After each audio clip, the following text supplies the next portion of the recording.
we can go racing. Let's have a look at how they line up. It is going to be Freddie Slater on pole position from Murray Boyer and Teo Nail. Then Evan Gilter starting fourth. Taito Kato is fifth, ahead of Deligny and Mattia Kolnagi. Top 10 rounded out by James Egozzi, Noah Stromstead and Rashid Al-Daheri. Mattia De Palo starts 11th from Jose Garfias, Dasana Intra Puvasak and Jin Nakamura. Kanato Lee 15th and Hio Yamakoshi 16th on the grid.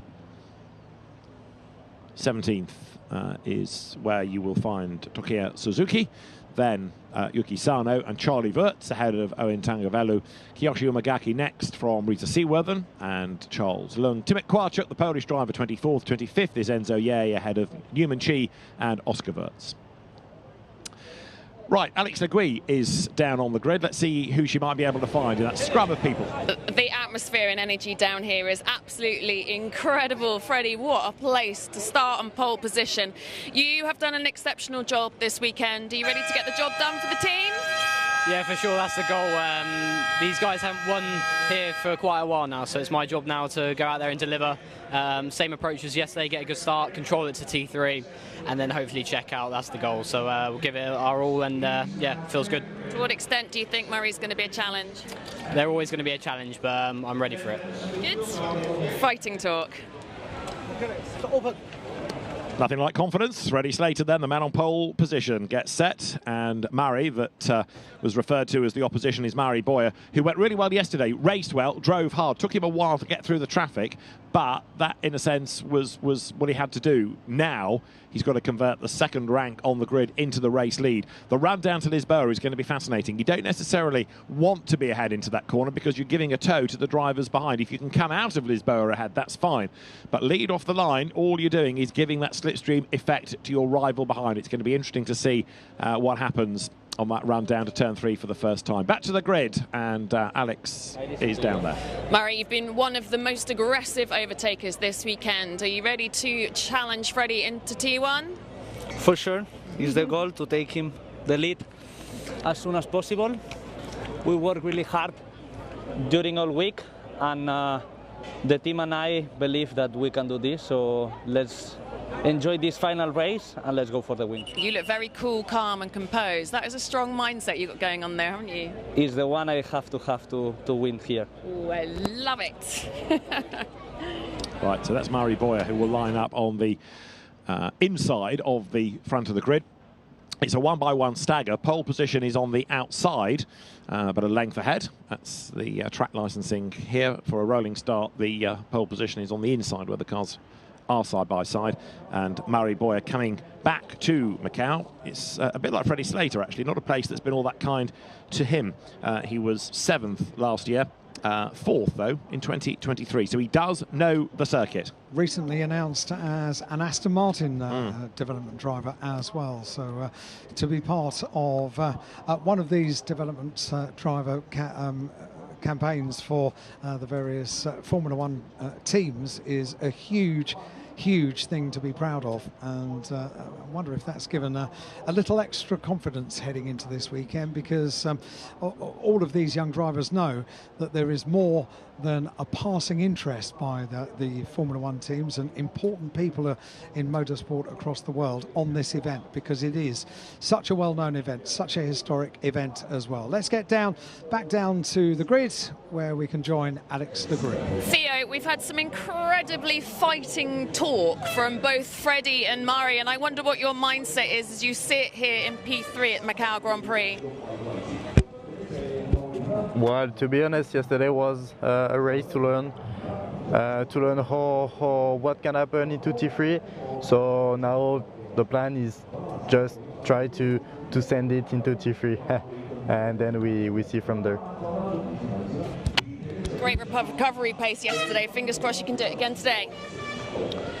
Teo Nail coming back into Formula Regional machinery, having driven in FIA Formula 3 as well this year with the Van Amersfoort team, which is actually represented on this grid, but the cars then with drivers that are regulars in Formula Regional, some stepping back to them and some stepping up for the first time indeed.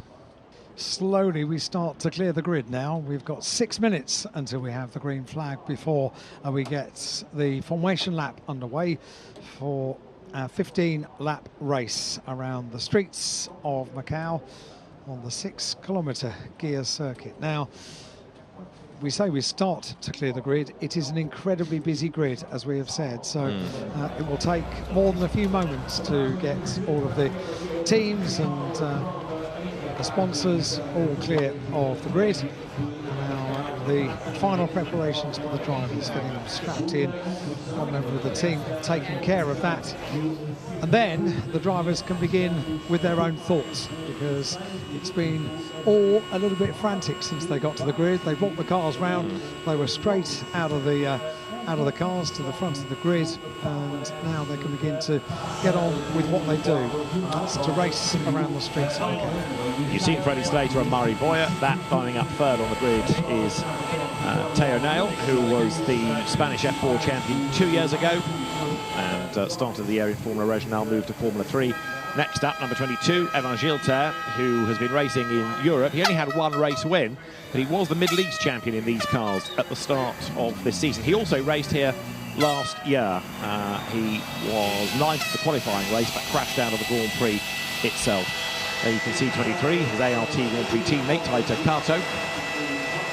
He won the French F4 championship the year after Evan Gilter did, and he races under a French licence, but is a Japanese driver. His Macau debut. Number 5 is Enzo Delini, comes from the R-Race GP team. That was the team that won last year with Uga Ugachuku, and Enzo Delini 4 wins to be 3rd in the European Championship, and he's had decent pace all weekend, Alan. Certainly has, and we're just watching Mathieu Kolagi being strapped into the car as well. Make sure those straps are nice and tight. You need to be tightly strapped in around the bumps and the twists and the turns of this circuit. That's an important job that the teams are doing, making sure that their drivers are happy. Another Macau rookie there, James Igotzi, and behind the American on the grid, number 25 is Noah Stromstead. Also a Macau debutant. He's been racing in Formula 3 this year in the FIA Championship, Mercedes junior team member.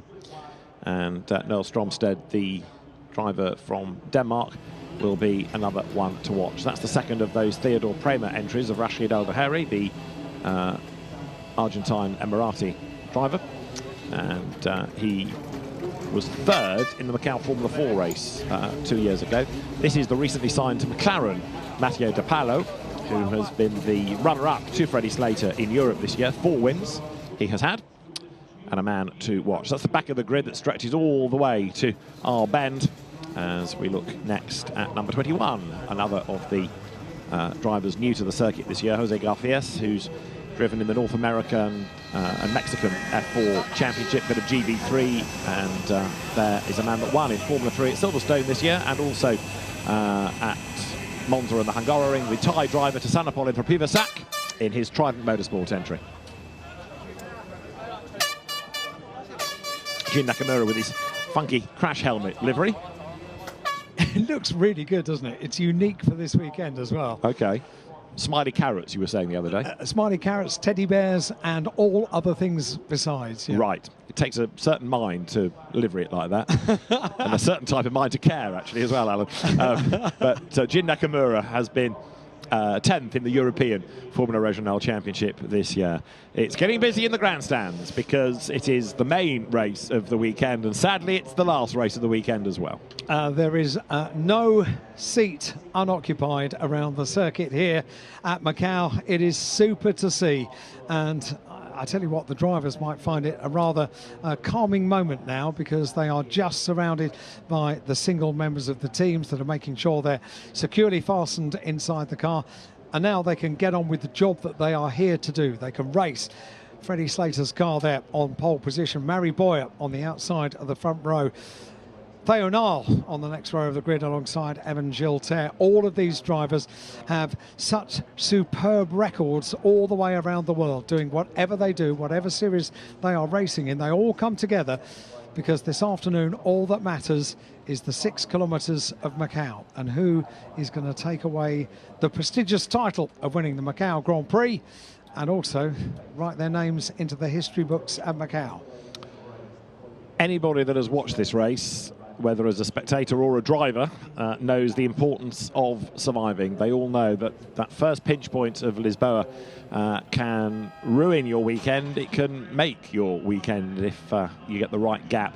And so as the 1 minute board is shown, the last engineers fire up the engines. They will make their way off the grid. It is now all down to the drivers. And Freddie Slater, the British driver who comes here with a high reputation, he's part of the BRDC Superstars programme to look after young British talent, and he's illustrated why by dint of winning the European Championship this season. He's won also in GB3, the UK-based single-seater championship for a similar type of single-seater, and having raced here 2 years ago in F4 and last year in Formula Regional, he does have circuit knowledge, no question about that. But so too does Murray Boyer. You've got two very experienced, very quick drivers at the front of the grid. And Murray Boyer, as he was saying on the grid just a few moments ago, is here to win, and he's here to get on with the job and see what he can do about out-dragging Freddie Slater. It's going to be fascinating, that run to turn 3. The important work is about to start as we count down to the start of the formation lap, the green flag lap, and now they have to think about, well, 100% concentration. These tyres have sat there motionless on the grid for quite a while now, so they need to begin to work a bit of heat into the tyres. Just reminded as well, once we stand up and look at the cars making their way off the grid, just how close to the action the crowds are around all the grandstands. They can really get a close view. If you think about modern Grand Prix circuits, okay, you're going to be at the event and you can see the cars. You have to zoom in on your phone to get a decent picture. You don't have to here. If anything, some of you need to zoom out a little bit because you are right on top of the cars. What a great event this is. It is, and long may it continue. We've got one car, though, that's stranded on the grid. One has not got away, and I've got a horrible feeling it might be Reza Seaworthen. So the marshals are quickly onto the circuit to try to push that car. There it is, off the grid. And once that is in the pit lane, it is, in fact, the car ahead of Seaworthen on the grid, that of Owen Tangavelu. So they'll push that into the pit lane, and hopefully he'll be allowed to start from there. Owen Tangavelu, the Vietnamese driver, not getting away on that green flag lap. So he will give up his grid position, and the car has to be off the circuit. It therefore needs to be out of the way, and looking down the pit lane, there is a gap in the barrier they are approaching to get the car off the track, so the start need not be delayed. And enough marshals to help as well. Goodness me, well over half a dozen of them all swarm over the car to get it off the circuit in time to get to not hinder the start of the race. Have to do a little three-point turn to get it into that gap in the pit wall. And they do so it's now almost off the circuit. Maybe another little pull back and a push forward as well from the marshals, doing a good job to get this car off. Talk about panic for those marshals. They need another little wiggle backwards and forwards as well to get it into the wall, into pit lane. And now it's out of the way and they can close that gate into pit lane. That's a bit of a moment, isn't it? All beautifully done then as the cars come to the Macau hairpin, this first gear corner, and the green light flashing to say you're on the formation lap, but also to say you can now overtake, because that corner is the one aspect of the circuit where overtaking is not permitted. If you were to get two cars into the corner side by side, it would work, but not round it and out the other side. It is so narrow and tight, and if you cross the yellow line on the inside as well, that gets a finger wag from race control, because it is very much that you have to hold station through that section of the circuit. But then as you go through Black Sands and you go down towards Fisherman's, and then this corner coming up of R Bend, it is much more open, much faster, and this is where moves start to be planned. And this is where the final weaving takes place to make sure that those tyres are absolutely up to temperature. I think I saw on the graphic just ahead of this race the track temperature 47 degrees. It's been a really warm day, clear skies and not too much humidity either. It's a very hot day. It's going to be hard work. The tyres are going to be working hard as well. But look how they weave the cars from side to side. You're just a millimetre away from losing the car, just weaving the car. Freddie Slater then lines up into position, puts himself in his grid marker, but slightly an angle, I would say. So there, David Kennedy, here is to us, pointing at the screens, another very experienced racer and another big part of the Theodore family. And now Freddie Slater Yeah, there's got to be a plan, I think, for why he's parked it like that, unless he's hoping that as he floors the throttle, the car will squirm back into position. But it's a slightly messy line that he has adopted, and Murray Boyer looks across and he thinks, right, come on, where am I going to get him? Is it off the line? Is it down towards Lisboa?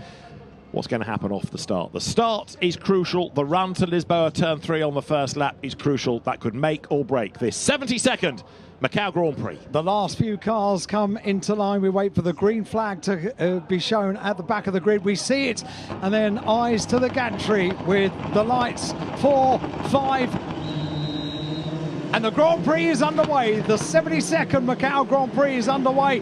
Freddie Slater gets a good start, already squeezing Murray Boyer, who gets a good start as well. But it's Boyer that's got just a nose in front. This is going to be the run down towards the first overtaking place, and Murray Boyer has the lead. He does indeed, but Freddie Slater, who tried to squeeze him on the outside line down to Mandarin. Here comes Theo Nail at the inside. Slater goes a little bit wider, Nail to the inside. Now this is where Boyer is under attack because he's giving a tow. Theo Nail keeps on coming. Side by side they run down towards Lisboa. Nail has to give way. Slater thinks about the outside line, down to the braking zone. Hold your breath. Do they all get through for the first time? So far so good. 1 or 2 go a little bit wide, but it looks as though Murray Boyer has been able to hang on to the advantage. Slater second. You look back from the leader's car, climb up San Francisco Hill. It is Boyer from Slater from Nail. So Murray Boyer really reacted well to a start from Freddie Slater that tried to defend that position, but Murray Boyer was absolutely determined, wasn't he? And he made the place, and he made it stick as well. But he's not out of the woods yet, in as much as he needs to try to get away by a couple of lengths. Otherwise, come the end of the lap, Slater can use the tow in order to get another run at Lisboa. So Boyer needs to go like stink on cold tyres on this first lap and try to break away. Easier said than done. It favours the brave, doesn't it, here at Macau? And we have a yellow flag being shown down at turn 4. And meanwhile, Murray Boyer is still keeping it all together. He really can't put a wheel wrong here because Freddie Slater is right in his wheel tracks around the first lap of this 72nd Macau Grand Prix, up towards the left-hander at Donna Maria. It's a long left-hander. It leads up to the no overtaking position on the circuit. That's the Melco hairpin, and that is why, oh dear. That's at San Francisco. You've lost Charlie Wirtz, Kiyoshi Umegaki, Reza Seaworth, and he's involved in all of that. The safety car is being deployed. I'm not entirely convinced the safety car can get through there. No. But the safety car has been deployed. It may have to come to a halt, but the race has had to be neutralised. Well, they'd all got through Lisboa, but then it's kicked off at the next corner of San Francisco. So safety car deployed, and now you understand how important it was for Murray Boyer to try to jump ahead. He has done it, and as we saw last year, if the race suffers multiple interruptions, you're in the pound seat straight away. Freddie Slater was really aggressive to try to make sure Boyer did not get through, but fair play, Murray Boyer was brave and stood his ground on the inside despite being crowded by Slater. Yeah, and he really did, and he made sure that he maintained his position, and it paid off as well because he was the one that got the best, I reckon, traction off the line at the start of the race. I'm still slightly perplexed by the angle that Freddie Slater came to a stop down there on the grid, because it's not an angle that I've seen before when you line up on pole position here at Macau, but there must have been a plan behind it, mustn't there? This is the bottom of San Francisco Hill. Yeah, Wirtz got a tag from behind, and then all of a sudden there's nowhere for people to go.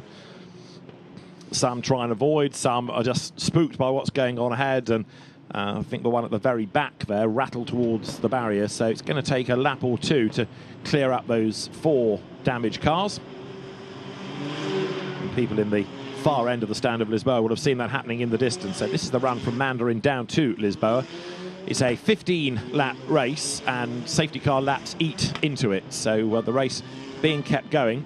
The other option is, of course, that you stop the race, but then you have a long countdown to restart, and we have to be on a tight timetable here because not only are people on flights home, but also the roads open at 6 o'clock, not 5 past, but bang on the allotted hour. So out of Lisboa they come, and let's have a look at the road and see how the recovery operation is going. It looks like it's underway pretty rapidly. The marshal's board's there saying peel to the inside, and when instructed by race control, they'll be on track. Actually, it looks like they've managed to clear quite a few wrecks already. Isn't it? Very swift. It is incredible how quickly they can get cars cleared here, and they know exactly what the job is here at Macau. They've got all of the equipment, they've got all of the personnel on every potential corner to get things clear as quickly as possible. And you know what, it was only a couple of minutes ago that we were saying, can the safety car get through here? Well, yes it can. In fact, the whole field can get through, and I think we might be racing before we know it.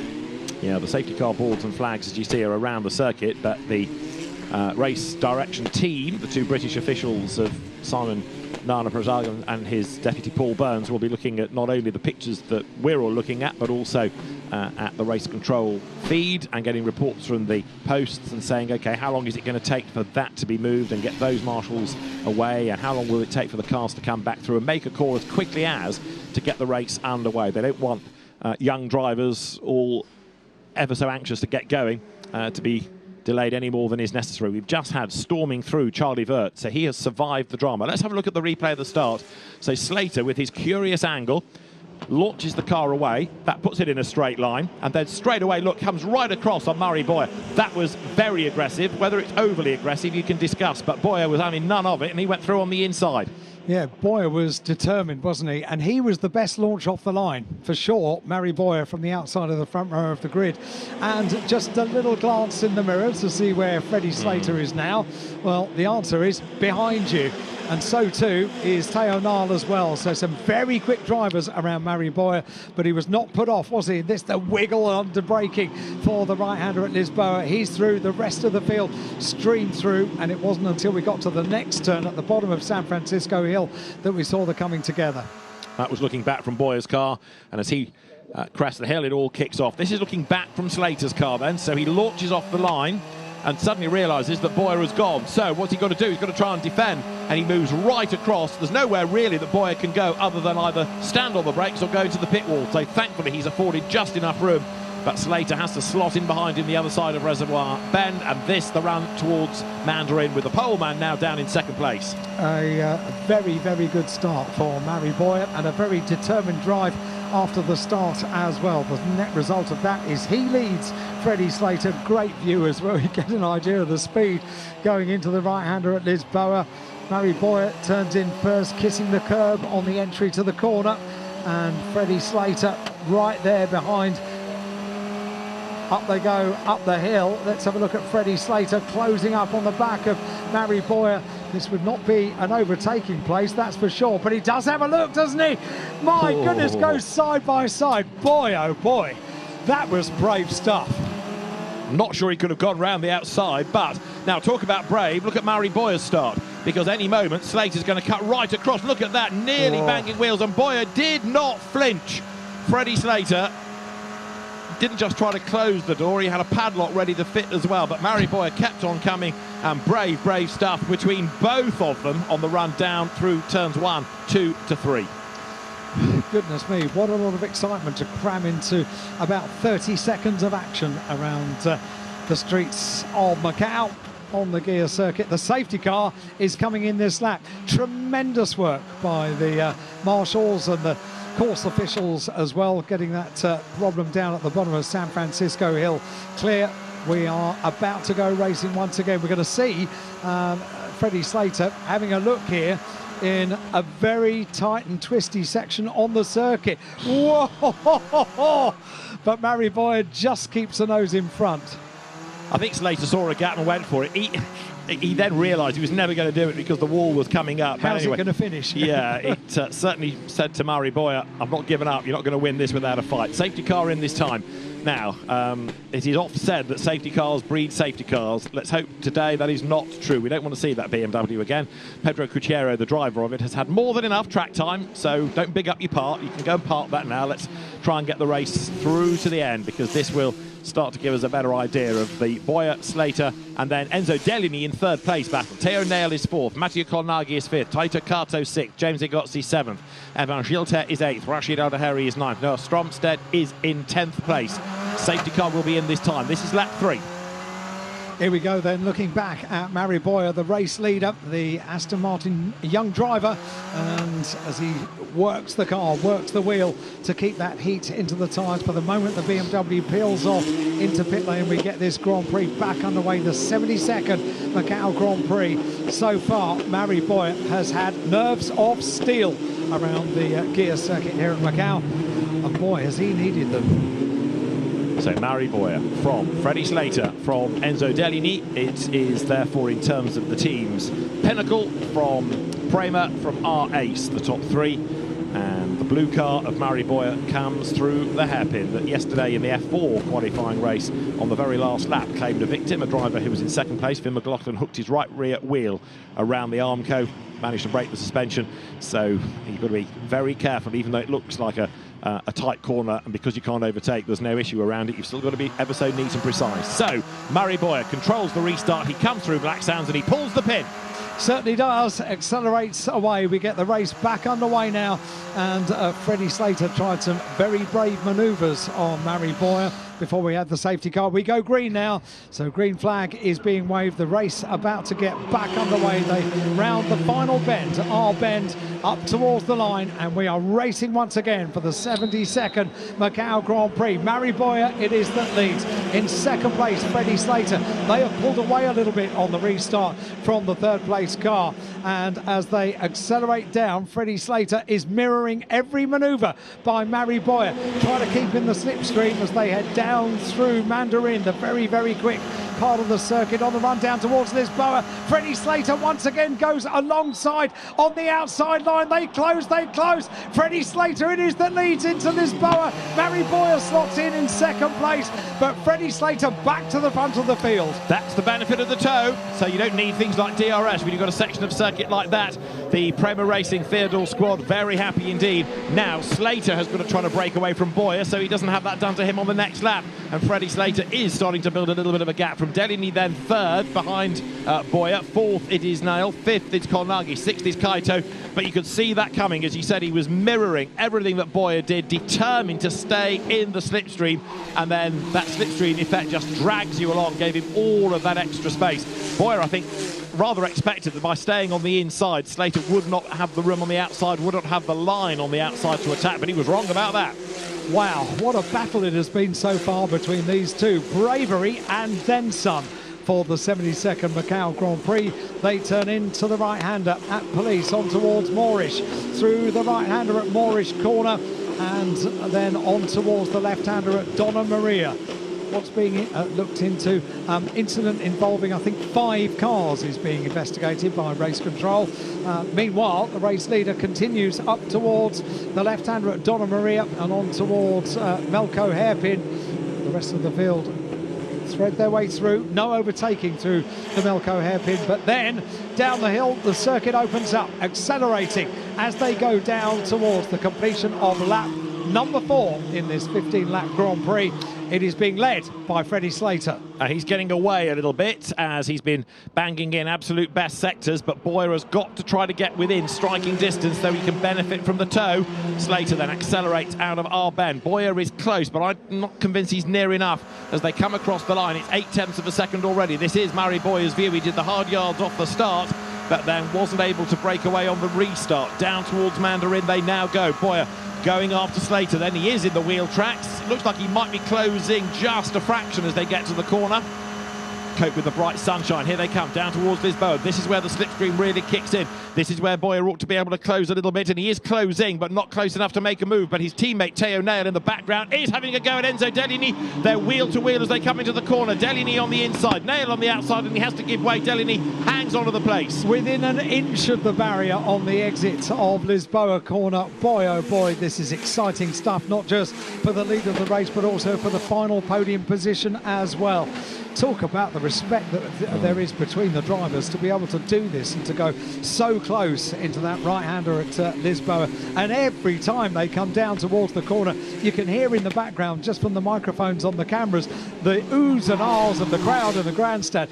Just amazing. They are having a real treat in this race. Up front, Slater is edging away again on the mountain section from Mari Boyer. We're looking at third and fourth and fifth here, namely Enzo Dellini, Teo Nail and Mattia Colnaghi. That is Dellini, who has been a front runner all weekend, but right now is over a second adrift of the race leader. So Mari Boyer up front as the cars again go to Moorish. So Slater from Boyer, gap back, Dellini third, Nail, Colnaghi, and then Taito Kato in sixth place. Through Donna Maria goes this third, fourth, fifth battle pack. And to the Melco hairpin is Freddie Slater, who is continuing to edge away. It's a 10th per sector, really. Although under braking for Melco, Boyer may be just a little bit nearer. Getting a replay of how Slater made the move, and it was all to do with the toe. Look, once he's in the slipstream, he just gets dragged along, just like DRS effectively mirrors, and round to the outside he goes. And he has so much pace that I think Boyer was rather hoping, even if he did get level, he'd run out of straight. Well, he didn't. He got the move done long before the corner, really. Beautifully done, using the slipstream, using all the tools at your disposal and making it work as well. The net result of that, he leads, and we now complete 5 laps in this 72nd Macau Grand Prix, and a fastest lap of the race as well. 2:16.758, that's the fastest lap for Freddie Slater. So Freddie Slater leads the way then. We'll see in a moment the red and white Prema racing car up front. Mari Boyer in second. That in third is Enzo Dellini, and fourth behind him. The blue car is Teo Nail. Then you'll see the Red Bull livery adorning Mattia Colnaghi's car. The lead gap is down, isn't it? Coming towards Lisboa that time with half a second pull back in the toe by Mari Boyer. That brings him back into the mix a little bit further down. Yeah, go on. And the important thing was not to make a desperate move when you're too far back, to close that gap every lap. It's a Grand Prix. You've got quite a few laps in order to do these moves, and very cleverly, Mari Boyer has closed down that gap on Freddie Slater. Chip away, corner by corner. Freddie Slater leads then. He has just responded by doing an absolute best second sector, but still Boyer is closer than he was at the start of the lap, but he's got to be brave along this section. And Slater perhaps is just stretching the advantage once more, although Mari Boyer yesterday was very, very quick indeed during the course of that qualifying race. Bit of a twitch from Slater then, sudden snap of oversteer as he's a bit keen with the right foot. Fastest lap of the race thus far done by Slater, but we haven't had that many racing laps, and as the cars get lighter on fuel and the tyres get even warmer, expect that to come down a fraction. Slater leading. And it is that tiny little twitch, that's all it will take to close down this gap. It was 0.8 of a second at the end of the last lap, and you can see that Mari Boyer, as you say, David, is chipping away at bringing down that gap, because he knows the value of the slipstream running down through Mandarin on the run towards Lisboa, and that is the opportunity that Freddie Slater took last time. And let's see what Mari Boyer can do, but he needs to be close enough. Looking back from Slater's car as he brakes for Fisherman's Bend, goes right, that's Mari Boyer behind him. And as they come out the other side, the gap has stretched possibly a little bit. It's still Slater doing the better sector times in 2, in 3 and 4, but it was such a good save by Boyer in sector 1. It's helped over the course of the lap. Last time it was 0.899. To the eye, I would say it's gone up a fraction, actually. Yeah, it has, to over a second. So Mari Boyer has not been able to stay with Slater across the mountain section of the circuit, and that's going to be his undoing, because it means when he gets to this waterfront part of the racetrack, he's lost a bit more ground lap on lap on lap, and as they go through again, he needs that slipstream, but at some point, if he's not careful, Slater will be just out of reach. Might be now. So 6 laps are complete. Freddie Slater once again with the fastest lap of the race at 2:16.236. What of Mari Boyer bringing down that gap? It extends on that lap to just over 1 second as they go side by side further down into Lisboa. The good news is that they are driving sensibly into Lisboa. They're not trying anything at this stage in the race. Too desperate. And Boyer did gain a little bit on Slater last time. Here is Enzo Dellini, who is still trying to fend off Teo Nail, and another 4/10 pullback by Slater in the next section of the lap. So he can lose a little bit because he gives the toe to Boyer, but as soon as they get up the hill, he's away and gone again. Slater excels seemingly across this twisty section of the circuit. I'm not saying Boyer is slow, far from it, but Slater is absolutely supreme through here at the minute. So 6 laps are complete now in the 72nd Macau Grand Prix. We're looking at the battle for third place, the final position on the podium. Of course, they all want to win. but being on the podium at Macau is still a very special feeling indeed. And these two really are slugging it out for that final place on the podium, and it's a great battle as well. Enzo just spending off Theo as they go through the left-hander at Donna Maria on towards the Melco hairpin.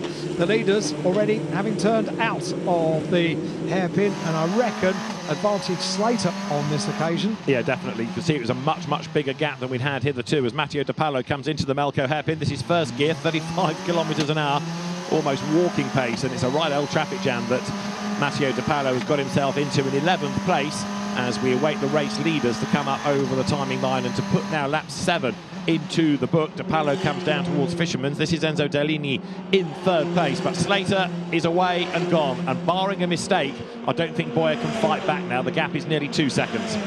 Nearly 2 seconds, so another fastest lap for Freddie Slater. First time we've seen during the Grand Prix somebody going into the 2:15s around the gear circuit. 2:15.939 on that occasion for Freddie Slater. I tell you what, it does show you just how vital it is at the start of the race to make those determined moves. Here we go again, determined stuff. Teo Nail in the blue car to the outside, and then he dives to the inside and he locks up under braking as Dellini shuts the door in his face. That was committed by both of them. Nail is the quicker of the two, but he cannot find a way past Dellini. Nail unable to hammer home an advantage right now as they climb up the hill, nose to tail. But it's neat racing by the two of them. Absolutely, it's so close to be running so close and to be giving each other a little bit of respect as well. As you say, Teo Nail has got huge speed, but Dellini is not making a mistake. He's not opening the door. The onus is on the car, which is currently in 4th place, to find a way through. And at the moment, Dellini is not allowing that to happen. But while he's defending like this, so the top two getting away, Freddie Slater last time 1.9 seconds clear. And we've got the cars here into Lisboa. Rashid Al-Dakhari at the back, and that's James Igotzi, I think, running wide, just gets away with it. That possibly opens the door for Evan Gilter. All of that's going on 7th, 8th, 9th, 10th. So you're looking at Dellini 3rd, you're looking at Nail 4th, behind him, and 5th is the Red Bull hued car of Matteo Colnaghi. And up front, Freddie Slater, as the car gets lighter on fuel, is just getting faster and faster and faster in sectors. And Murray Boyer must feel rather broken now. Well, yeah, and a bit worn out after all the action of the first couple of laps, because boy did that take determination and skill as well. Just brilliant stuff, those opening couple of laps, something to remember. Freddie Slater, meanwhile, has got the fastest lap of the race, the 2:15.939 after lap number 7. And it's a 15-lap Grand Prix, this one. Teo Nail had pulled back a little bit, fallen back a little bit from Enzo Dellini in the mountain section on the circuit. And that is the same story as they come up and complete the lap now. So 8 laps are complete. Freddie Slater leads by 3 seconds now. The only hope Boyer has got is either twofold, a mistake from Slater or a mistake from somebody else that brings out a safety car and lets them bunch up, because he's out of that slipstream range now. And so Freddie Slater just has to bring it home. He has done what he needed to do, push early on and get the gap. And even though he didn't lead into Lisboa on the first time of asking, he was able to use the toe and do what Boyer had done to him to get back in front. So Freddie Slater now, having got himself into the lead, pushing on to make sure he escapes and doesn't offer a toe to Murray Boyer behind him. We're on now to lap number 9. Go on, sorry. I was going to say drama here, because you've got Dakhari up past now James Igotzi, so a bit of a shuffle going on down to Lisboa, and I rather feared for a moment that might have been generating contact, but they've all survived. Teo Nail was not close enough to Dellini that time coming into Lisboa, had dropped back a little bit on the mountain section, and that happened as well as they crossed the line and went down into Lisboa. We've got a yellow flag at turn 3 at Lisboa, because that is the number 9 car, which is nose in and rather demolished at the front of the car for the car of Oscar Wirtz.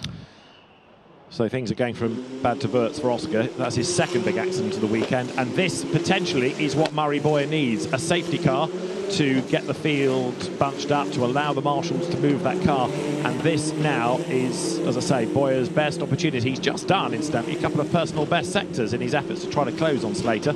He has not closed, but they are quicker than they were hitherto. And this is Matteo De Palo making a move, going through the mountain section, and that is ever so brave as he goes through to gain a ground. Safety car deployed, and that has just happened ahead of so Matteo De Palo just getting himself through the traffic. It gets ahead just before the yellow flag, but we've had the safety car deployed again. Wouldn't mind seeing that again. That looks like it might have been one of those one-off manoeuvres that pays off on the very tight and twisty section of the circuit here at Macau. Goodness me, there's room for bravery here, isn't there? And it shows the commitment that the drivers have. You know, they're not prepared to be 8th or 7th or 6th. They all want to be as high up the order as they can. They don't need to worry about points. That's the other beauty of this race. It's not one of 20 in which you've got to score points. You just go for it. And that is precisely what they're doing. That's one of the things that we absolutely love about the Macau Grand Prix. Young drivers that have so much to look forward to in their careers. Let's have a look back at Matteo De Palo, looking at the blue car, just a couple of cars ahead, over onto the left-hand side of the circuit. It's James Igozzi. Gets one place. And Matteo De Palo says, thanks very much, I'll have some of your bad fortune as well, and makes the place. That's going up to Donna Maria. You can only squeeze a couple of cars in there. Can't remember the last time I saw anybody overtake going up to Donna Maria. Noel Stromstad, incidentally, was the first one to get past Igozzi, and then De Palo as well. Look at the lock that they have to get round that Malco hairpin. You just got a glimpse on that rear-facing camera. So Freddie Slater there, look, has been caught, understandably, under the safety car by Mari Boyer. They crawl their way through Lisboa. And the track's pretty clear, isn't it? Car gone. There's a bit of bodywork that needs scooping up, but I reckon we should be able to go racing next time around. I think you might be right. And I think the award for the best time marks on the tarmac of the gear circuit go to that accident from Oscar Wurz, because thick black lines are the telltale signs straight into the wall at Lisboa. That is Oscar Wurz understeering into the corner, too fast, can't make it, can't slow down in time, bang. But he tried to make the corner and didn't go up the escape road, so that's why he's there rather than without a broken car. Once again, hugely quick recovery by the course workers, the teams that work around the circuit, and the marshals as well, to get that car clear. There is a huge crane which is based down at Lisboa, which makes light work of any of the vehicles that we have racing over the course of the Macau Grand Prix week. And once again, doing a super job. As too is Freddie Slater, and now he has got to try and do a beautiful restart on this lap, because that's when the safety car will be in, to try to prevent Mari Boyer from having a go at Lisboa. So much as we normally say, oh no, we've got a safety car, actually this has now spiced up the race, and Freddie Slater's restart is going to be crucial, and so too is Mari Boyer's. He cannot be caught napping for a split second. And look, Slater is already showing intent by trying to get away. Boyer comes up towards Moorish, but the safety car lights are still on. They'll be extinguished after the hairpin, coming down through Black Sands, and Mari Boyer knows that this might be his last chance to win the Macau Grand Prix. He has been gifted an opportunity, courtesy of the Oscar Wurz incident at T3. He has to keep as close as he can to the back of the race leader, back to the back of Freddie Slater, as they thread their way around the Malco hairpin, are still under the control of the BMW safety car, accelerating down. Mari Boyer, all his concentration now on the restart of this race, and getting close, but not too close, to the back of Freddie Slater, because Freddie Slater is controlling this. He is indeed, and you can now beat that pace setter. Once you go, you've got to keep on going, which Slater does now, so he accelerates away. It's a decent restart, but Mari Boyer does stay with him, and that is going to be important then as they come out of Fisherman's. But now, look, Slater does get away a little bit. Another length, another 2 lengths maybe. That car has got great pace. This is Boyer's view, and he knows he's got one final run, but equally, frustratingly for Mari Boyer, he's got Enzo Dellini right up behind him, and that's going to take up his attention. We're back racing. Mari Boyer got a bit of a wiggle on there, and that's what cost him. So he's got Dellini right in his wheel tracks now, and that cost Mari Boyer. They once again mirror each other's moves as they go down towards Lisboa, and Mari Boyer on the tail tail of Freddie Slater. Delaney has dropped back a little bit because Boyer is with Freddie Slater on the run down towards Lisboa. They go side by side on the outside line. Mary Boyer in front as they go into Lisboa. Boy, oh boy, what a restart. Brilliant move. Mary Boyer goes through. Enzo Deligny is being looked at for moving under braking, but Mary Boyer has put himself into the lead. But here we go again. What he's got to do now is get away on that mountain section, and that's where Slater has been quicker previously, because if he can't get away, Slater's going to attack him on that same part of the racetrack in the lap's time. And look how much quicker Slater is. He had to stand on the brakes there, heading up towards maternity. So it is Mary Boyer in the lead, but it's not enough of the lead to be safe. This is a classic Grand Prix at Macau. The 72nd Macau Grand Prix is absolutely alight. And once again, Mary Boyer it is that leads, and Freddie Slater that's doing the chasing. Now, you can't afford to put a wheel wrong. If you are Mary Boyer now, you might not have the out-and-out pace that we've seen from Freddie Slater, but you cannot afford to put a wheel wrong, and then the onus is on Freddie Slater to find a way around. This is absolutely enthralling. Absolutely right. Mary Boyer then it is in the lead as they come up to Donna Maria. We know how quick Freddie Slater is on this section of the circuit, and we know that if you're within about a second or so, you have an opportunity on the run down to Lisboa. So that means that Mary Boyer is going to have to defend oh so vigorously. He almost needs to get that car on lard for half a lap to make it wider and bigger to prevent Slater from finding a way through. Down towards Fisherman's they come. They're not quite nose to tail, but Slater is within striking distance. Fisherman's Bend, very, very quick part of the circuit, and now the circuit opens up as Freddie Slater is the pursuer rather than the pursued. Once again, we've had this situation before. Mary Boyer needs to keep everything absolutely neat and tidy. Was that neat and tidy for Slater? He knocked the wall. Freddie Slater. He's taken the wing off. He's damaged the suspension. Freddie Slater is done. His Macau Grand Prix dream is done for the second year in a row, and that was on him. He carried too much speed into the corner. He's broken the left rear corner. Mary Boyer leads the way. Freddie Slater's car is stranded on the pit straight, and so now the battle between Deligny and Nail is for second place, and Mary Boyer leads the Macau Grand Prix. Mary Boyer leads the Macau Grand Prix by an increasing margin. Look at this battle for second place. It was the battle for third place. It's still Deligny that's just ahead, but Teo Nall is trying to do everything to take that place away. Every time you hear the cheers of the grandstand, and now Freddie Slater. Oh, Freddie Slater climbs out of the car. The disappointment, he did everything. He had huge pace. He led the race. And then that bash coming around the corner, the fast part of the circuit, coming up towards the completion of the lap.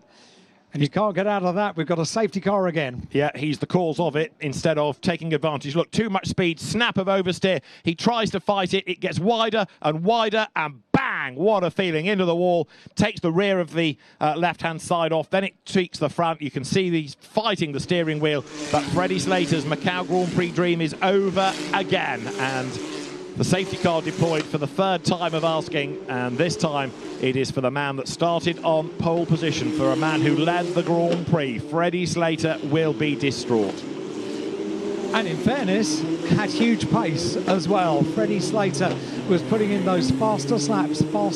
Then the safety car came out for Oscar Wirtz, and then the restart advantage Mary Boyer. And wow, oh wow, all he has to do now is to keep everything neat and tidy. And Mary Boyer, once this race gets back underway, can almost sense the feeling on the top step of the podium. And he's worked hard for this. He has, absolutely. He's worked really hard for this. Freddie Slater, credit to Freddie, he was incredibly quick and mighty. And what you have to be is also neat and tidy. And that, I'm afraid, he was not. So Freddie Slater out of the race. Now this was the move. It wasn't that Slater crashed out of his way. This was the move that Mary Boyer took in the slipstream, moved to the outside, and Freddie Slater had no option but to see that quicker car go by. He tried to fight back coming into the corner, put on the outside line. Mari Boyer really worked hard for that, and fair play from being over a second adrift. Well, we did say the safety car was the lifeline, and Mari Boyer seized that opportunity. So he leads from Deligny from Nail, Colnaghi 4th, Gilter 5th, Kato 6th.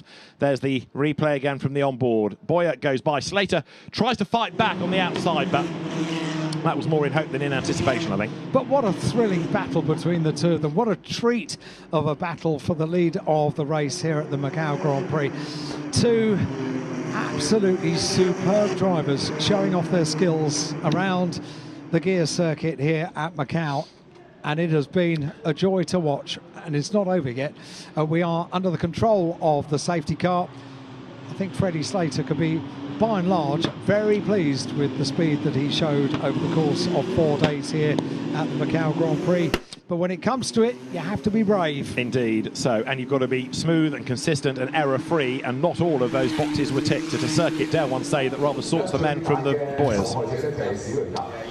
So this team now with cars first and third. The Pinnacle Motorsport team, Mari Boyer, and then Theo Nail in third place. I think Nail will be another one to watch on the resumption of this race. That was Freddie Slater's Tatius chassis.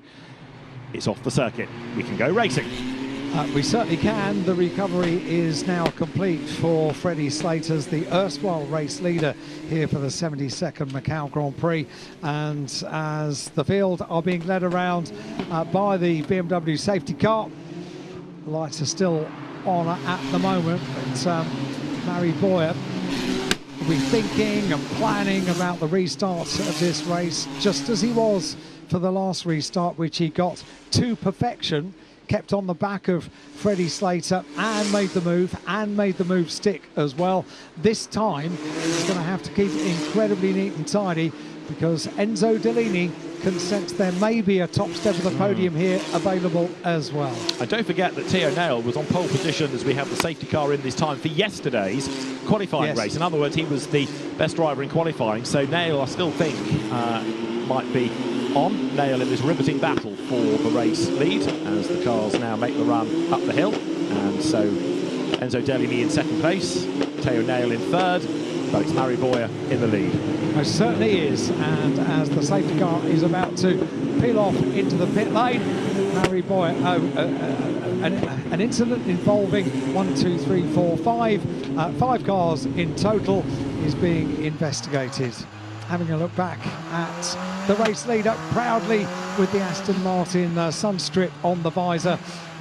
It's a very new appointment for Mari Boyer, our race leader, and a very proud one it will be as well.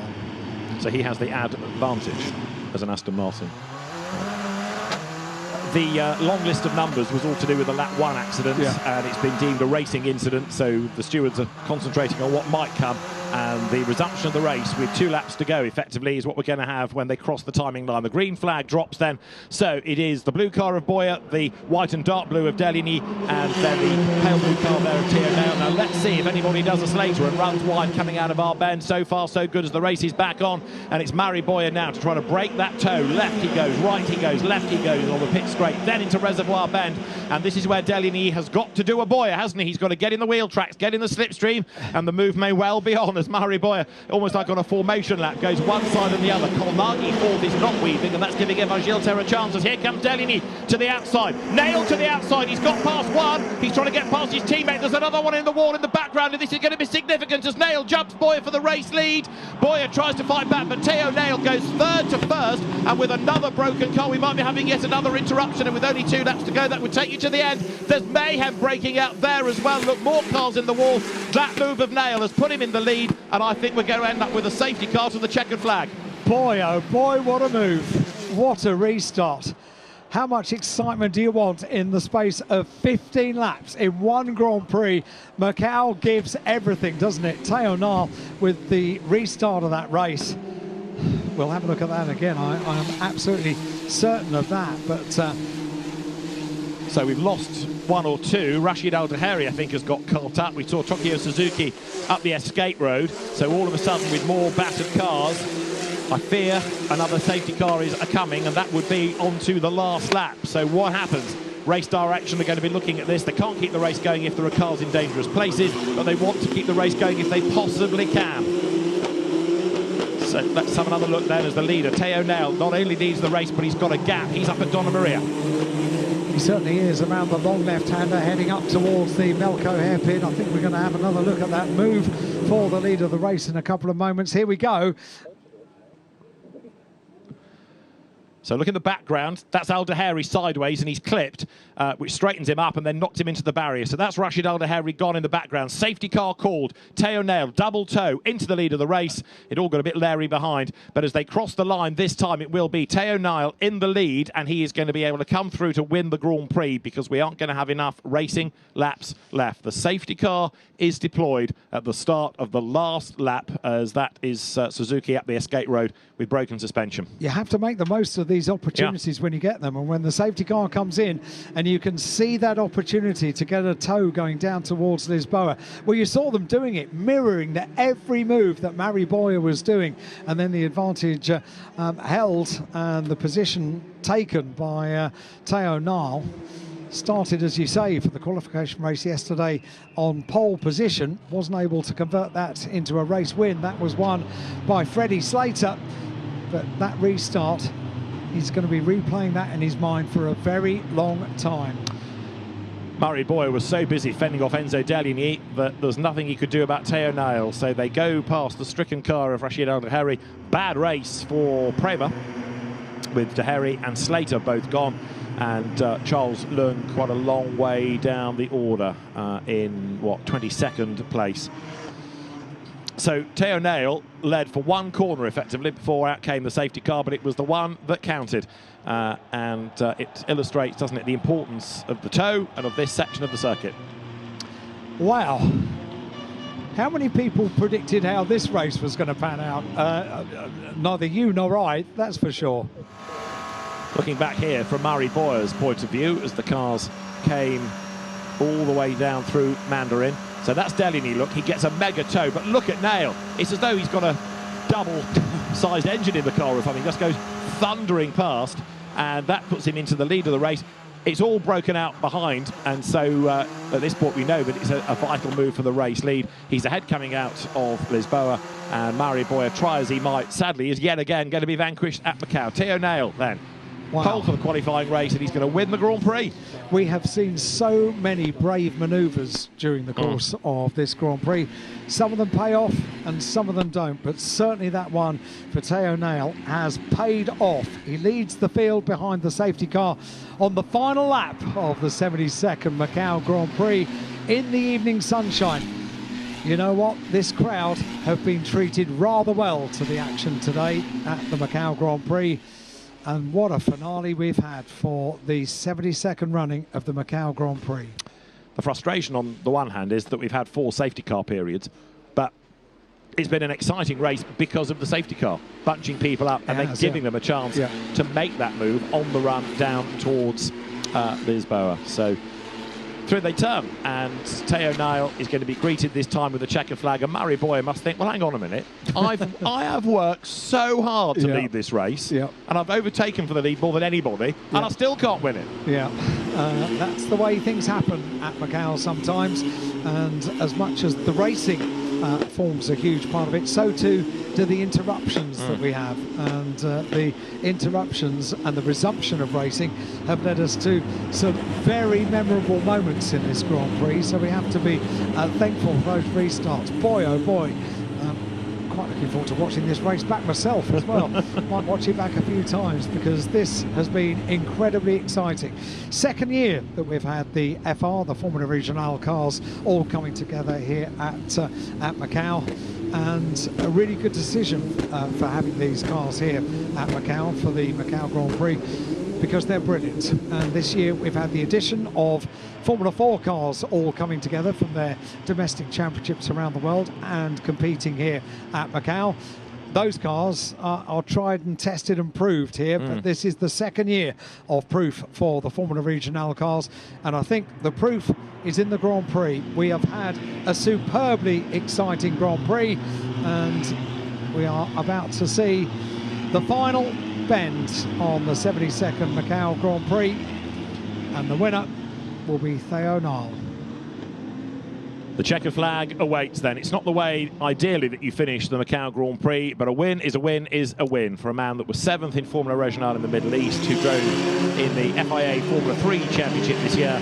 The 72nd Macau Grand Prix won by Theo Nile. He comes across the line to win from Mari Boyer, his teammate. Third to Enzo Deligny from Mattia Colnaghi. Then in 5th place it is Taito Kato, and Evan Giltin rounds out the top 6. What odds would you have got on Theo Nile after the pace of Freddie Slater early doors? But you've got to be there at the end. A totally unpredictable Grand Prix. Who would have predicted that the manoeuvres that we had, the excitement that we had, the battles that we had, it was side by side for 3rd place for so many laps, wasn't it? With nose to tail, Enzo Deligny and the eventual race leader, Theo Nile. You know what, when Theo Nile didn't just take up 1 place, took up 2 places, and it was for the lead of the race as well. What a superb scene. They all slow down and take the applause of the crowd. It's an emotional thing, isn't it, to win here at Macau. So Nile hammers home his advantage, and a great result for Theo Nile. Victorious in the end after the move of the day from 3rd to 1st, just before that safety car came out. The drivers then making the run on this in-lap. Alan's right when he says they're emotional scenes down in the pit lane. Many of these drivers, second-generation racers, the families have been through it once, and now they're going through it a second time. Wow. To pause and reflect and look back at the start of the race as well. That really quite a cute angle that Freddie Slater took for pole position. Well, it didn't work, did it? No. Because Mari Boyer was so determined off the line, got his car in front, and then Freddie Slater was thinking about anything that could be done to take that place away when it couldn't be done by the time they get down to Mandarin and then to Lisboa as well. And so many race lead changes over the course of that race. So Freddie Slater a leader, Mari Boyer a leader, but Theo Nile the winner, ahead just when it counted. So he was 3rd as the cars came here into our bend. This is in replay then, the final restart there. 3rd is Theo Nile, and if you follow the next few corners, you'll see how Theo nailed victory.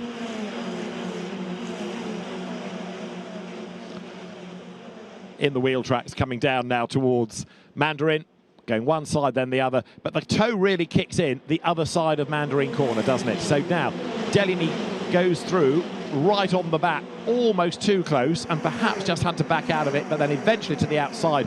Theo Nile gets that double toe, comes charging round the outside of both, and with a crash in the background, the safety car was inevitable. He timed that unknowingly, but timed it to perfection. I'm not sure you can plan that kind of manoeuvre, can you? I think it's just an opportunity is presented and you have to make the most of it, and making the most of it, not knowing that the safety car was soon to come out was, well, it was what determined the Grand Prix. It was an absolutely superb move and an opportunistic move that has meant we have Theo Nile on the top step of the Grand Prix podium. Just going back to Freddie Slater and the way that he lined up on the grid, 1 or 2 drivers, I understand, have been explaining that the pole position grid marks on the floor are a bit confusing because the main box have been covered by tyre marks, and it's hard for a driver to actually see that grid box. You can only see a slightly strange yellow line that is on a bit of an angle, and maybe that's why Freddie Slater lined up thus, just to try and explain that situation a little. There's a lot of rubber down, and there are some 361 days for that tyre wear to be rubbed off the streets of Macau, because from 6 o'clock this evening for the next 361 days, this becomes, the gear circuit becomes the everyday streets of Macau once again. Just 4 days every year that we are treated to this amazing spectacle that is the Macau Grand Prix. And a Grand Prix winner comes to a stop down in Parc Fermé underneath the podium. And I wonder if it's sunk in just yet that he's a Grand Prix winner. And to move away from drivers' names, Pinnacle the team, and this, I suspect, in terms of results, is the pinnacle. To win the Macau Grand Prix is quite something for the driver, for the team as well. Teo Nail jumps down from the car, rushes over to the team, almost hurls himself over the barrier. Wow, what a result. And Murray, boy, you've got to feel a bit of sympathy for, haven't you? I mean, he worked so hard for that, and he still comes away denied a win. You're right. The celebrations down in Parc Fermé, and Enzo Dellini was there to pick up any places at any point, wasn't he? It was just the rub of how the green was in the 72nd Macau Grand Prix. Every year this race gives us drama, and once again it delivers. Just superb. And good to see the two of them having a hug at the end of the race. Murray Boyer, well, he did everything he could, didn't he? Absolutely did. And Teo Nail, well, the celebrations will continue long beyond the podium here at Macau. A handshake with Enzo Dellini as well. The three drivers together down in Parc Fermé. They'll get the helmets off. They'll let a few things sink in, and I think hopefully we'll hear from them as well with Alex down there in Parc Fermé. And then they'll be invited up to the Grand Prix podium, where so many photographers and journalists have already formed up on the pit wall just opposite the podium. Drivers have to be weighed, of course, and Enzo Dellini just finishing his technical duties as far as weighing is concerned, and then getting handshakes for everyone else. Let's hear from the drivers then down in Parc Fermé with Alex. Well, the Macau Grand Prix is the gift that keeps on giving, and the 72nd was no different thanks to you. That slingshot at the end, what a drive. Incredible, I have no words. To be honest, I was not believing in this in the last lap. They made a mistake, and I just go full throttle, 6 gears, and I overtook them. Pace was there the whole weekend. The team, they are just amazing, the whole crowd, and yeah, thanks to them. Now it's time to enjoy, I think. Yeah, absolutely. Make sure you do. Let's try and grab Mari if we can. Mari, Enzo. Mari, my word, your mindset on the grid to end up here. How are you feeling? I'm not happy. No. I feel I did everything I could. Yeah. Freddy today was really strong. I pushed so hard at the beginning to try to catch him. He was with new tires, so it was super hard for me to stay with him. So when I realized I couldn't follow him, I started to, don't push, think on the tires, to maybe if there was a safety car or something, have a revenge. Still, he was super quick on the last two corners on the restart, and even though we overtook him, I take the gap. But yeah, Slipstream, I don't understand how it's so powerful. I was stopped on the straight, so couldn't do anything. This is racing, thanks to the team for sure, and congratulations to my teammate. And yeah, Pito. We're gutted for you.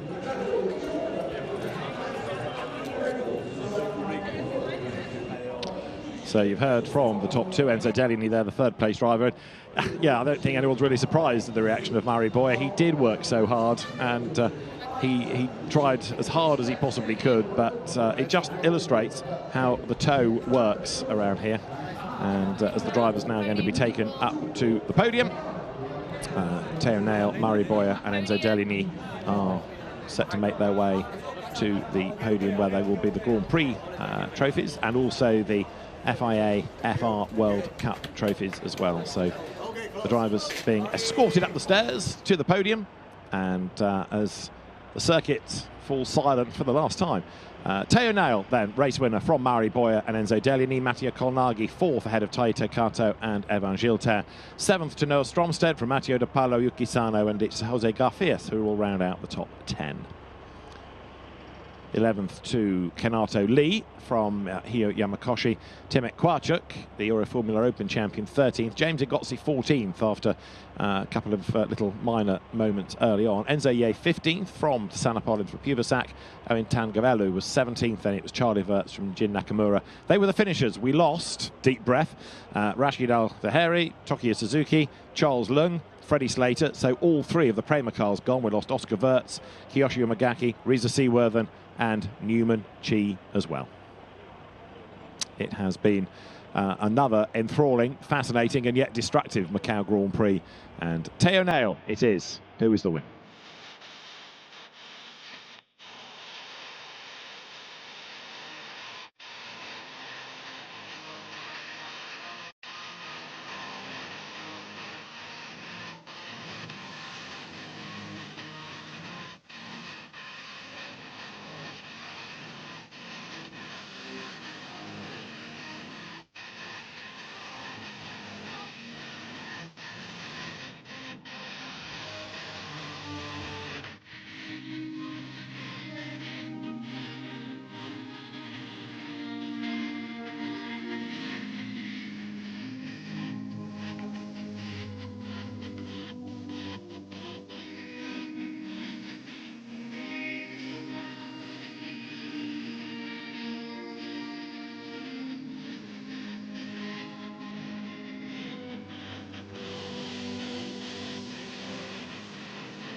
Well, what a race, and what a result, and what a surprise. Teo Nail, perhaps at no real point in that race looked as though he was going to be a winner until and the drama created by that last but one safety car period was enough to give him another opportunity. The Pinnacle team celebrates here. The Pinnacle squad with local assistance from the KCMG team. The drivers will soon be on the podium. The Macau team will take the podium ceremony. You'll hear then from the drivers. English voice of Macau these days, Chris Hartley, will be on the podium to talk to the drivers, and very shortly Mr. Sam Ho-Fei, the Chief Executive of the Macau SAR, will be on the podium. So too will Emanuele Pirro as the FIA Single Seater Commission President.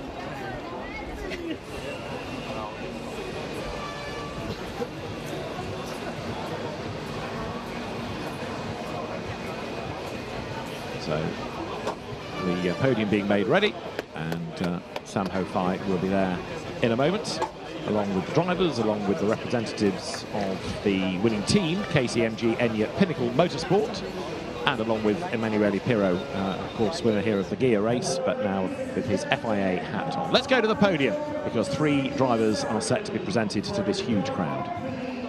AFR World Cup. First of all, please welcome our winning drivers. The second runner-up, number 5, Enzo Danigni from France. And the first runner-up, number 7, Mari Boya from Spain. And the winner is number 6, Delphine Nair. And for the winning team, it goes to KCMG Enya Pinnacle Motorsport. Please welcome the representative, Mr. John O'Hara. Congratulations, what a moment. And now is the national anthem for the winner.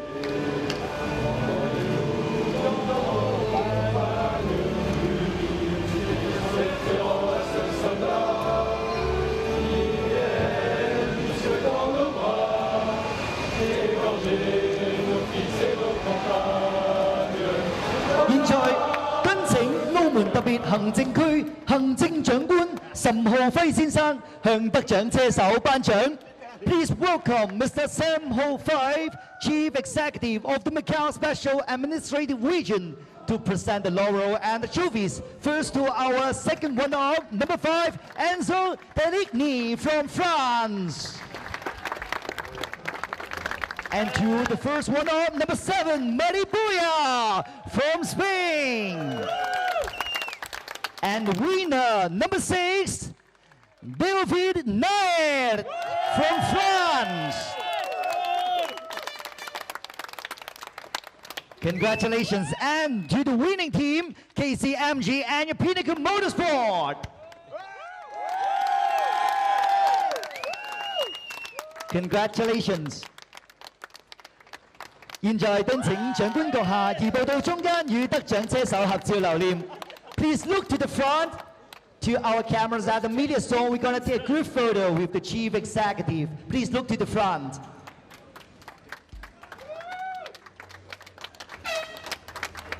請長官閣下留步。現在讓我哋有請本屆大賽車6家主要贊助商嘅代表移步到我哋 頒獎台嘅位置進行合照。And now we are welcoming the 6 major sponsors representative, including the Sense China Limited, MGM China Holdings Limited, Macau Resource and Entertainment Limited, SJM Resource SA, Galaxy Entertainment Group, and Win Resource Macau Limited. Together, please look to the front and let's take one more group photo. 請各位望向前方，我哋再嚟一張合照。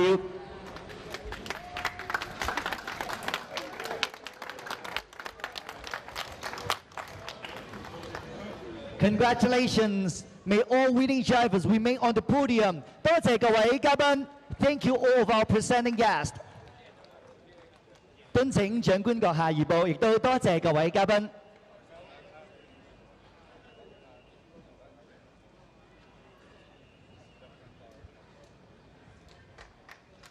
And now, please welcome Mr. Emanuele Pichu, FIA Single-Seater Commission President, to present the trophy to our winning driver and the winning team. Please, Mr. Pichu.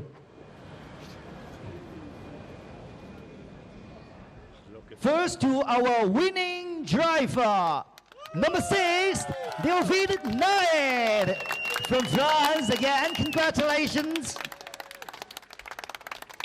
And to the winning team, KCMG and your Pinnacle Motorsport, our representative, Mr. John O'Hara.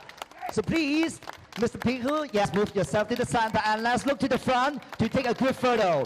Please look to the front for one more group photo.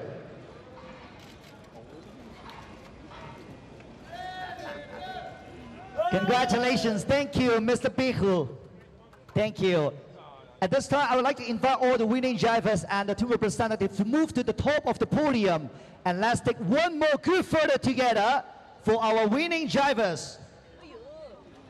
All right, please look to the front again. Enjoy your glorious moment.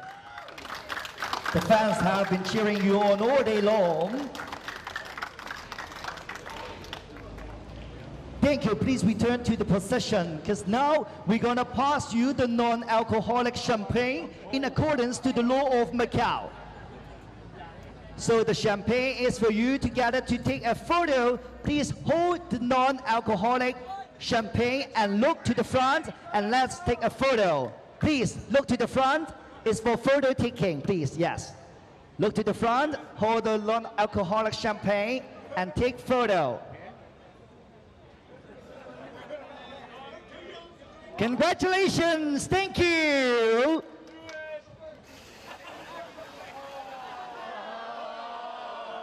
We're gonna enjoy this special tradition later together with all of our team members later, all right? And now I'll pass the mic to Chris. We're gonna have an interview section with the winning drivers. Don't boo me. Enzo, last year you finished just off the podium in 4th place. You were determined to make sure you got here this year. You worked really hard for the first half of the race. You had to defend very hard from Teo. It was a good battle. Yeah, it was a really chaotic race. It started 6th, got a really good start up to 3rd. Then first part of the race, Teo was really quick, so I had to defend. And then in the end, safety car and everything started to kick off. Freddie crashed in front of me, and then I had a chance on the last lap, but yeah, something happened, and I wasn't able to get the run. And Teo got both of us, so no, good job to him. Yeah, it's very much you could have finished first, second, or third on that restart. It was so close. Yeah, it was a bit of a mess, but it's still a podium, so yeah, still happy. Yeah, really good job. Well done, Enzo. Great job by you. Third place, second place, Mari Boyer. Mari, I don't know if you could have done any more, really. You gave it everything. You got the lead initially, then you lost the lead, then you had a great restart, got it back. But when you were leading on the final restart, you just gave everybody a massive tow. It was so hard to keep them behind, wasn't it? Yeah, first of all, congratulations and thanks to the team. I feel they did an amazing job. I also think, give everything this race, Freddie was incredibly fast. I knew he had the new tire, so I tried to push a lot at the beginning, but couldn't stay with him. So at what point I decided to keep some tires for the restart. I overtook him. I had a gap, but then the slipstream is just unbelievable. Anyway, Teo did an amazing job all the week. Congratulations to him, and the team can be really proud about all the work they have done. And you can as well. I know you wanted to win, but you still love this place. It's something special, isn't it?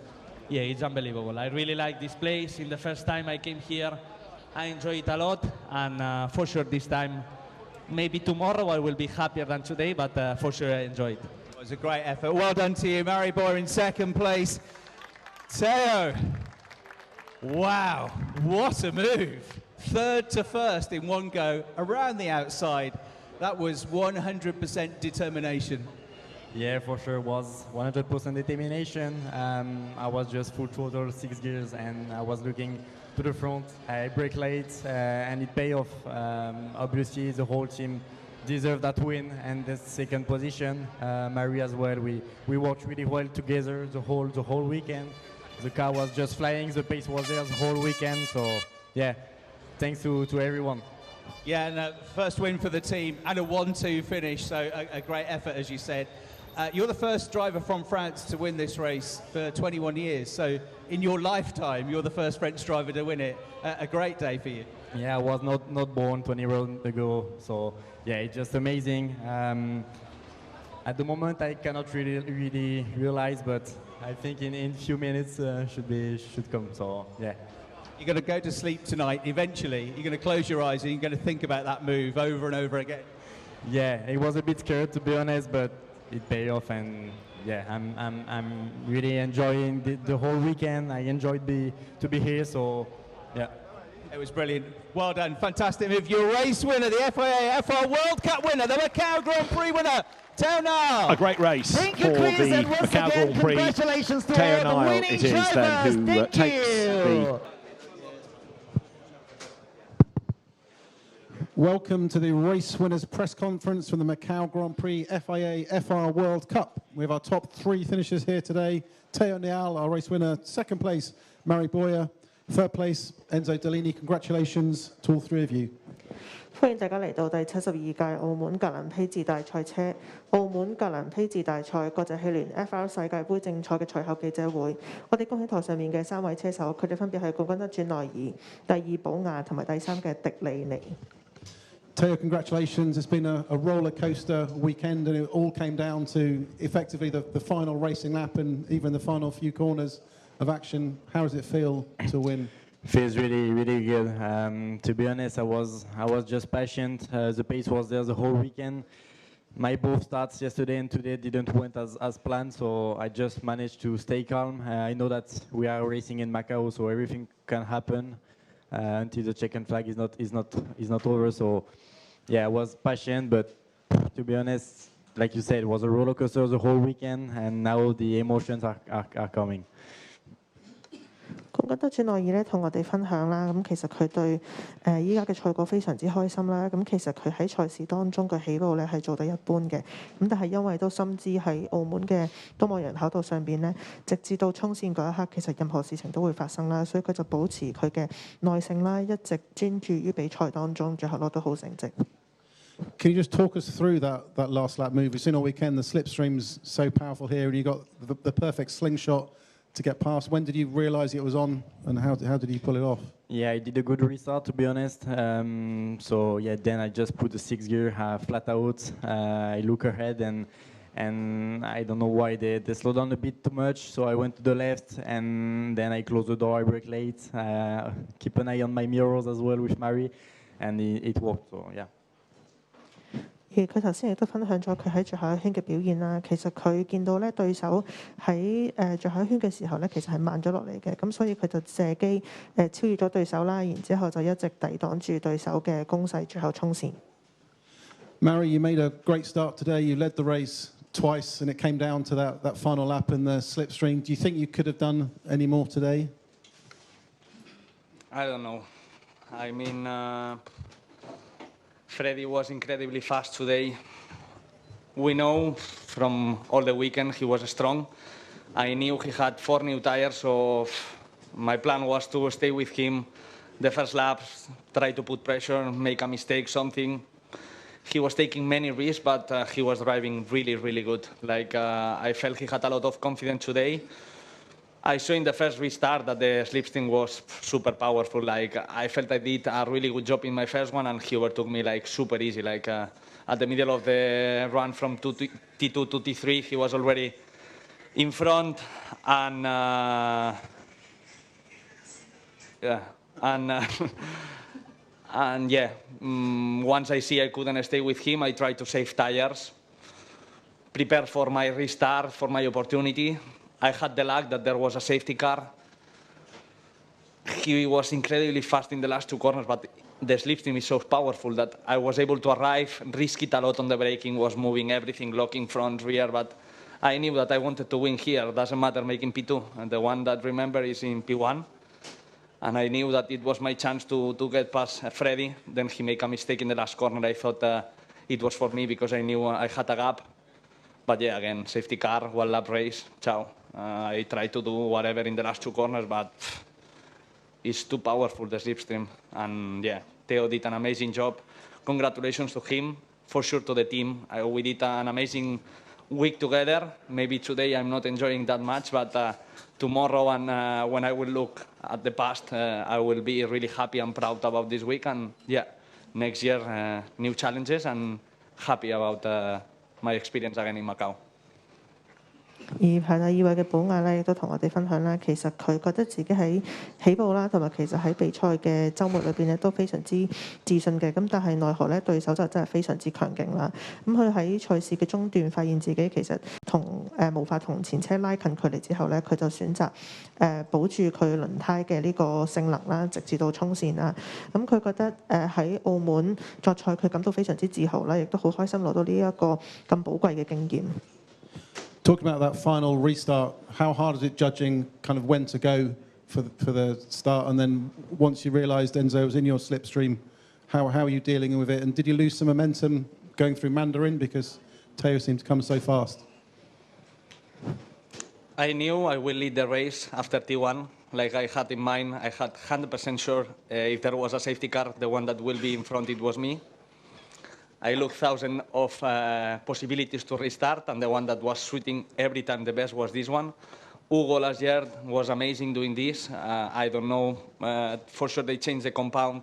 It's much easier to have the tire ready, and it's harder to make the difference. So for me, it was the best one, the best place to do it. Freddie also, I think he knew it was there. He tried it. And in the last run, yeah, nothing more to do, just waiting to a car to overtake you. I mean, yeah, you can brake at the middle of the straight, but it's not fair. So yeah, this is Macau. Still enjoy it a lot. This is an amazing track. I'm a bit sad now, but as a driver, it's the best experience you can have, and yeah, it's unbelievable. 而佢都補充到咧，其實喺最後一次賽事重啟嘅時候咧，當中佢有好多嘅超越對手啦，亦都有好多守衞啦，亦都有好多防止後方攻擊嘅一啲過程啦。咁但係總括嚟講咧，佢都覺得喺澳門嘅呢次作賽咧係非常之好嘅。Enzo, congratulations on 3rd place. Your race, the first half was spent defending from looking in your mirrors and defending quite hard. Then it was obviously attack on that final lap. How did things pan out from your perspective? Yeah, I just had a really good start from P6 up to P3 immediately. And then, yeah, struggled for pace a bit on the first laps, and Theo behind was really quick. So just kept my position, defended the inside, as it's quite hard to overtake on the outside. And then, obviously, safety car with a lot of chaos at the end. And, yeah, in the end, it's a podium. It's P3. I don't think we were the quickest today, so, yeah, I'm still happy. 迪利尼咧表示佢喺第6位起步啦，咁佢覺得起步做得非常之好嘅，咁然後咧喺第一圈嘅時候咧都保持到佢嘅步伐啦，之後佢就努力去 keep 住佢嘅位置啦，咁好開心可以喺第3位完賽。That's final safety car restart obviously decided the race day. How did you approach it? Did you know that this was going to be the opportunity to try to take the lead? Yeah, I mean, listen, all the other safety car restarts, the guy in P2 had mega slipstream and could get a run on the P1, and I was aware of that. I felt like I did a good restart, but I made sure to not be too close heading into Mandarin, to not have to brake too early. So I tried to manage the gap perfectly, but I don't know, for some reason he decided to slow down in the middle of the corner, which meant I had to brake as well, which gave Theo the mega run coming from P3. Obviously, good job to him. He's very well deserved, but yeah, that's just what happened. It's a bit unfortunate, but you know, it is what it is. 而佢都補充到咧，其實喺安全車後最後一次重啟嘅時候咧，佢覺得自己嘅起步都做得好啦，咁然後咧亦都可以保持到同前車嘅距離，咁但係當然賽事有好多無法估計嘅嘢啦，咁所以佢最後就以第3位完賽。And John, if I can move on to you, a great weekend in Macau this weekend, probably the biggest win of your team's history, if that's fair. How's it feel? Yeah. It feels great, absolutely. Of course, it's the biggest day in Pinnacle Motorsports' career. We're in business now for 10 years. It's by far the best. I'd like to thank both drivers, of course, all our partners, mechanics, engineers, admin staff, from KCMG, from Enya, and we're going to have a big party tonight. 現場咧亦都有冠軍車隊嘅代表啦，咁佢就覺得呢個係佢職業生涯裏邊咧最開心嘅一日啦。咁佢就好多謝，首先恭喜2位車手啦，咁另外好多謝車隊啦，好多謝贊助商啦，同埋工程師啦等等嘅每一位成員。Okay, any questions? 開放現場提問。Yeah, thanks, Jonathan. It's Michael McClure from Peter Series. A question to all 3 drivers. This is the last race of the day, and there's never been this much rubber down on the track. How slippery did you all find it offline around the circuit, especially for you, Teo, on that opening lap? How close were you to hitting the wall, and did you feel concerned about losing grip on the way to Lisboa? Well, for me, yeah, that year was not ideal, to be honest. I had to manage the tires as well, quite well. So for me, I kept that in mind, to don't overpush, to have still some pace with the tires at the end of the race. But what I saw from yesterday's race, the tires, the deck was not that much, so for me it was possible to push until the end. Yeah, I mean, we are in a strict track. We know always there's a line and you need to follow. For me, the most different thing compared to yesterday, it was the hot temperature that we had. But for the rest, I don't know, I didn't have to go really offline, so I didn't feel it too much. Enzo? Yeah, for sure it's the point in the weekend where there's the most rubber, so it's a bit better than it was earlier in the weekend, but still it's a street track, so it's a bit slippery off the line. Okay, any more questions? Yeah, second one from me for Feeder Series. Enzo, this one's for you. You were so close to a podium last year and finished as the best rookie in the event. Obviously, you've now taken this podium today. Can you tell us about how last year's experience fueled you as you came into this year and where you can go from here as you head into F3 next year? Yeah, I think last year for me helped a lot, as last year I finished P4, but it was mainly just by surviving, and a lot of the quick guys crashed as well. But this year, I feel like in the second year, you come back with a lot of confidence of where the walls are, you're able to push more in the sketchy parts. So yeah, this year overall we were a lot quicker. Quali didn't really go our way, but yeah, in the end we were definitely better than last year. Okay, any more questions?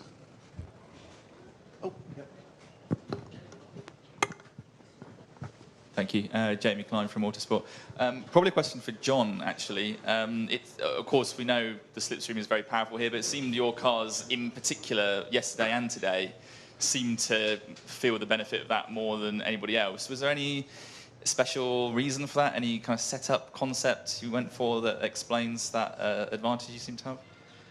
I mean, obviously, there's a lot of simulations done before the event, but and we know Macau is notoriously difficult to overtake on. So into Lisboa on lap 1 is your best chance, and on the safety car restarts. So of course that was a factor for us. But at the same time, our main priority was a lap time, you know. So the fact that our cars were quick over a lap, Theo showed that in qualifying with pole position, and that we were fast through the speed traps and able to get the job done in the race. I think it says a lot about our engineering, so we're very happy. Any more questions? No, we're all good. Thank you very much. Congratulations to all three of you. And if you can pose for a photo, that'd be fantastic. Thank you.